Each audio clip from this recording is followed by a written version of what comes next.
नमस्कार. मी योगिता मुगडे नवी दृष्टीमध्ये पुन्हा तुमचं एकदा स्वागत करते. तुम्ही केलेले लाईक्स, कमेंट्स, शेअर्स, सबस्क्राईब्स, तुम्ही केलेले कॉल्स, त्यानंतर केलेले मेसेज यासाठी मी तुमची आभारी आहे आणि दिवसेंदिवस नवी दृष्टी ही नव्या स्वरूपामध्ये इतरांना मदत करायसाठी अजून उभारून येते. खूप खूप धन्यवाद. नवी दृष्टीचा आजचा विषय जीवन एक क्रिकेट मॅच आहे.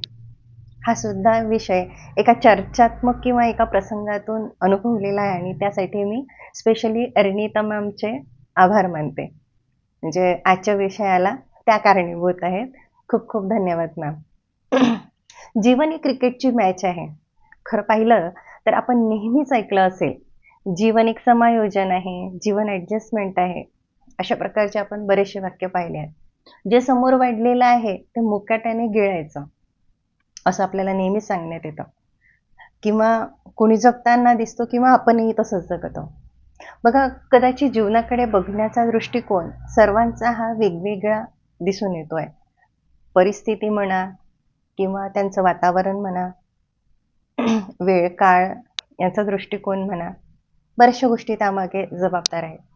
माझ्याप्रमाणेच तुम्हालाही असा अनुभव आला असेलच की अनपेक्षित मिळालेल्या यशानंतर आपण अगदी भारावून जातो, नाही का? किंवा एखाद्या मिळालेल्या अनपेक्षित अपयशानंतर आपण अगदी कोलमडून जातो. कोलमडून जातो म्हणजे आपण कधी कधी तर गिवअप करून टाकतो की नाही, आता माझ्याच्याने होणारच नाही आणि मी करतही नाही. ॲक्च्युली मी पण यातलीच होते. मात्र अनुभव किंवा वाढत्या वयाच्या समजदारीने बऱ्याचशा गोष्टी शिकले की जी परिस्थिती समोर आहे तिचा सामना कसा तरी करायचा. कसा तरी म्हणजे तोही ताठपणे. म्हणजे आलेल्या परिस्थितीला सामोर जायचं आहे आणि त्याला फेस करून त्या परिस्थितीवर मात करून समोर निघायचं आहे. अगदी त्या क्रिकेटच्या मॅच सारखं. बॉलरने बॉल टाकल्यानंतर आलेला बॉल हा बॅट्समनच्या हातात आहेच असं नाही आहे. आलेला बॉल त्याला वेळेवर त्या बॉलवर चौका मारायचा, छक्का मारायचा, की 2 रन काढायचे, की 1 काढायचा, की त्याला जाऊ द्यायचा. राईट? या सगळ्या गोष्टी या फक्त त्याच्याच हातात असतात.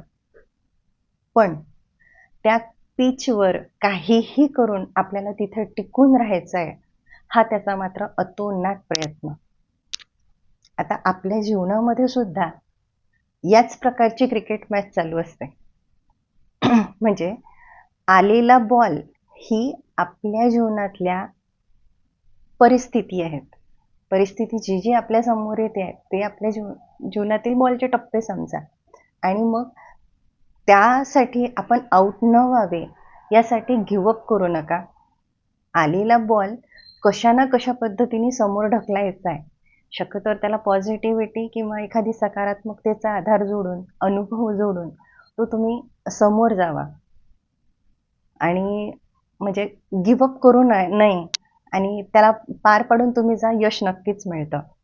म्हणजे बरेचदा मला असं आढळण्यात आलेलं आहे की जेव्हा अपयशानंतर आपण कोलमडून पडतो किंवा एखादी अचानक आलेली परिस्थितीला पाहून आपण माघार घेतो, ती माघार न घेता मॅचमध्ये जसा तो बॅट्समन त्या बॉलला बरोबर वळवतो, बरोबर आहे, आणि पिच सोडून जात नाही, तशाच प्रकारे आपणही आपल्या जीवनाची पिच सोडायची नाही.